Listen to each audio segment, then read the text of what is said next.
How to pay off your home mortgage in 10 years or less. Hello and welcome to today's episode. So it's very, very important to understand how you can use rental properties to help you with potentially your own property, your own house. Now, there's two different mortgage types that I just want to cover with you first. We have a repayment mortgage, which is where you just pay the interest. You never actually pay the mortgage down on a month-on-month basis. And we have a repayment mortgage. This is where you pay the interest and you actually start to pay the loan back to the banks as well. Now, why do I tell you about this? Because a lot of people, when they buy a property to live in themselves, a residential property for them, will have a repayment mortgage. They won't just pay down the interest. But a lot of landlords and investors, when they buy properties, will have an interest-only mortgage. So they'll never actually pay the loan off. Now, before you get carried away and start saying, well, one sounds better than the other, hear me out. As a savvy investor with your rental properties, it is very, very shrewd actually to just have an interest-only mortgage because as we know here in the UK, property prices tend to go up, don't they?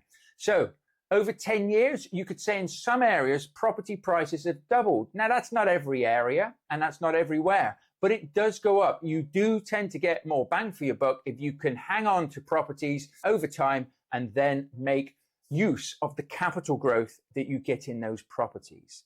So what's this got to do with your own residential property? Well, let's go through this now. So let's say you bought a property for £300,000 and let's say you've lived there for a while already and you've got a mortgage left to pay of about £60,000. This is going to be an example that is high level, okay? Your circumstances are unique, so obviously I can't go into all of those things. But let's say you've been in that property a while now and its current value is actually worth £400,000 right now. You have a mortgage on it that you're paying back, okay, on a repayment mortgage of £60,000, which in theory means that you could remortgage your home property for £300,000. And that would include the £60,000 mortgage that you've got left. So going from a £60,000 left mortgage to now £300 mortgage, a lot of people would start to freak out. They would start to sweat. They would start to get cold shakes. My God, my mortgage has gone up. It's going to cost me more each month. Hear me out. It is going to cost you more each month, but there's ways to solve this problem that can really help you and do not mean that you have to put a lot more work into this. So you've remortgaged for £300,000. £60,000 of that was already the debt on the property. So you only have 240k left. You have 240k to be able to go out there and to be able to basically buy some properties with. Now, in your area, let's say there are some good rental properties for £200,000 each. You've got 240k. You could buy 4 of those properties that are very, very good to rent that are £200,000 each. And when you buy a rental property, you have to have a 25% deposit. Okay. You can get a loan from the bank for 75% for the mortgage, but you have to put down 25%. So if they were 200,000, you would need £50,000 deposit. Well, you've got that. Very, very good. So you could buy 4 of those and that would be a total cost of you on deposits, on 25% deposits of £200,000, which means you've still got 40k slushing around because we had £240,000 to use, which means that you can cover your solicitor's fees, you can cover your stamp duties, you can cover whatever work potentially might need to be done to these properties. But let's say we don't need to do a massive amount of work, but that 40k is there to get you up, to get you running. Now you've bought 4 properties at £200,000 each, which are worth £600,000 to you. Okay. So you put 200k into 4 properties. You've now got 4 properties that on the market are worth 600,000. So you've put 200k into the properties as deposits. You've got mortgages of £600,000, which is £150,000 per property. And you've got a portfolio now worth £800,000, which is 4 properties that on the market are worth £200,000 each. Now, we rent those properties out and our tenants pay the mortgages, okay, but they're only paying the interest rate. So we get a bit more profit each and every month. That profit can then be offset towards our mortgage on our residential home to help us pay that. I hope this makes sense to you all. So all of a sudden, the extra cost that we would have on our own home because we've taken and remortgaged the property, our tenants will help us with that. They will also help us keep hold of the properties, and then we get the capital growth as well. And if we found really good deals, we should be making a few £100s a month to keep in our back pockets as well, to help us maintain those properties and look after the tenants that are looking after us. Make sense? I think it does. So let's say we go on 10 years, fast forward, you've looked after those properties, you've kept them tenanted, people have enjoyed living in those properties, okay? We're talking about just buy-to-let properties. You can speed this process up now by getting creative with different strategies, but I'll go into that at the end of the video. So make sure you stick around for that. So you've got 4 buy-to-let properties, all were worth 200k each. Now let's say 10 years has gone on and it's doubled. Now it could double, but it might not double. It could go up 50%, 60%. It could go up 150%. Do you know what I mean? It could go crazy in your area. But let's just say it's just doubled. It's just gone up. So they're all now worth £400,000. So you've still only put in £200,000 for the deposits. You've still got mortgages that are worth £600,000 because you've only been paying the interest off. You've not been paying the mortgage back. But yet now your portfolio has gone from £800,000 worth of property to £1.6 million worth of property, because now they're all worth 400k each. Okay, so we've now got massive capital growth in these properties.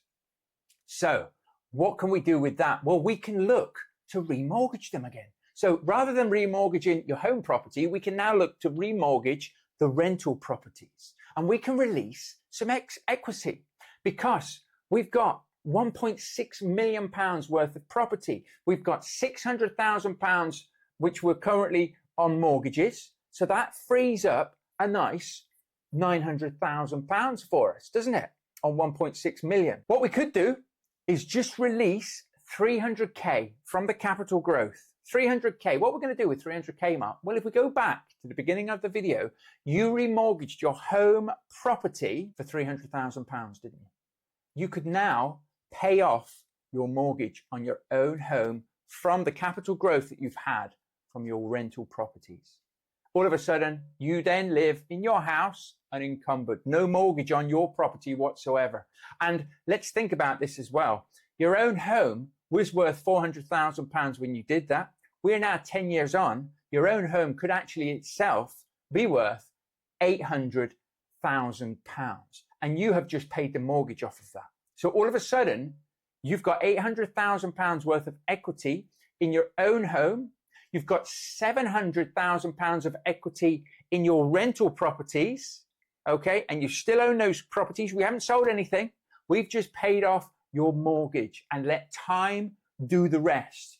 And if you were then to just sit on this little portfolio, which is very, very easy to have managed or manage yourself over time, 20 years down the line, we're getting close to retirement now, and we've just let this tick over for us in the background.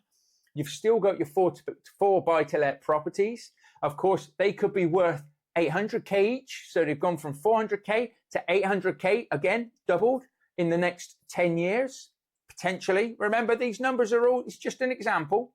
But in certain areas, you will get this growth. Your portfolio would then gone from 1.6 million to 3.2 million pounds. Okay. You'll have mortgages still there of 900k in total for the whole portfolio. Why? Because you've already remortgaged once. You had 600k when you started. You then remortgaged and took out £300,000 to pay your house off. So you have the debt, mortgage debt of £900,000, but you've still obviously had the monthly cash flow from this over 20 years. And of course, your own home after 20 years could have doubled again, you know, and we haven't had to do anything here apart from look after the properties, live in the properties, and just go about our business, making sure that our property portfolio is being managed properly and the properties there are being looked after as well. But let's just say, for argument's sake, your portfolio, of course, of 4 properties is worth £800,000. That's now worth £3.2 million. Your buy-to-let mortgages are £900,000, which was the original 600k plus the 300k that we took out. So we have an equity on our own property portfolio of 2.3 million. Okay, we have the monthly cash flow from these investments as well over all of that time. And of course, our own home, if that doubled again, would be worth about 1.6 million. And that's fully paid off, unencumbered, no mortgages on there as well. You can see all of a sudden there that you have, millions of pounds of equity in the properties. Now that is 20 years time. And a lot of people don't want to wait 20 years for this. So this is very high level, but this is something that you can get started on today. Now you can speed up your results as well by knowing exactly what it is that you should be doing. And we help people speed up their results and do these very things. Of course, you can use buy-to-lets, which is what we've used in the example here. You don't get as big a cash flow on a buy-to-let property as you would do if you were using strategies like HMO, houses of multiple occupation. That is where you would have potentially a family home, but let it out room by room. You would have to put money into that. It would cost you more to set up, but your monthly cash flow would be better. Your capital growth on the property's got potential to be a lot better as well to start to speed these up. If it is just maybe little terraced houses, like I was saying in this episode here, you could do serviced accommodation, short-term rental, holiday lets, which case you will earn more on a month-on-month basis than if you just had the properties as a vanilla buy-to-let. Equally to that, with new regulations that are going to be coming in, that are just around the corner, so to speak, at the moment, you may be able to actually lift up the capital growth on that property quicker if it is set up and a fully compliant serviced accommodation unit, because as a business concern, which it would be, it might make that property worth more as well. So there are avenues for you to go down to be able to speed that up. So you're not waiting 20 years to have your retirement or your nest egg. But just think about it. Even if that was a worst case scenario and that's all you could do, you would have an unencumbered property that you're living in, okay? You would be able to potentially sell those and have a good few £1 million. I mean, I think we worked it out, didn't we? £2.3 million worth of equity in your property. Now you would have to set that up right. This is high level overview. You want to be looking at trust funds and all sorts, so you're not paying massive amounts of capital gains tax and everything, but you're still in an amazing position, aren't you? And it's something that can be a legacy piece for generations coming on, because you've managed to build yourself your own pension pot. You haven't got to worry about anybody else providing for you. You've been able to generate this cash flow. And I hope you can see the power of property investing. Now, this is the power of property investing over time, but we can speed up these benefits and really, really hit those sorts of numbers in as little as 5 to 10 years if need be. But as I say before, you've just got to get started. You've got to push yourself out of your own way, and you've got to be able to think of property as a business. You've got a residential property, and a lot of people will say, I just want to pay my mortgage off. I want to stay safe. You're not really staying safe. Trust me, if you grow old and you go into a nursing home, chances are the government will take your house from you. That unencumbered property, nobody will benefit from it apart from the government, because it's unencumbered. It's one of your assets, and they'll use that if you have to go in a hospital or a home or anything like that. So you need to make sure that you're savvy. You need to make sure that you're prepared for these things and you're protecting your family members as well. So do make sure that whatever you do what's right for you. I can't give you all the answers because I don't know your circumstances. But as I said to you before, we can point in the right direction and help you with any of the circumstances that you might have.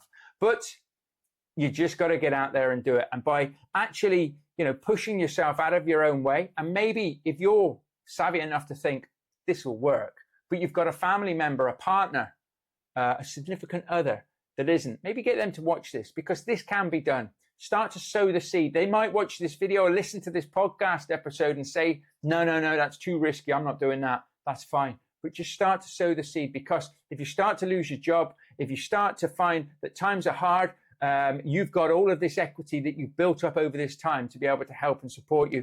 as long as you've done this. If you haven't done this, then all of a sudden you might have an unencumbered property, but all that money's tied up. You could say, I've got a property worth 1.6 million, brilliant stuff. But if you cannot sell it in the moment when you need that money, you're in trouble. And of course, if you do have to sell a property or remortgage it, it will take a few months as well. So it's not exactly there for you to grab. You want that cash flow coming through as well, so you can build up those pots, and it gives you choices. Get out of that job, create the life that you desire. Hope you've enjoyed this episode. I've really enjoyed bringing it to you, and I hope that you'll check out some more episodes now. Take care. I'll see you very soon.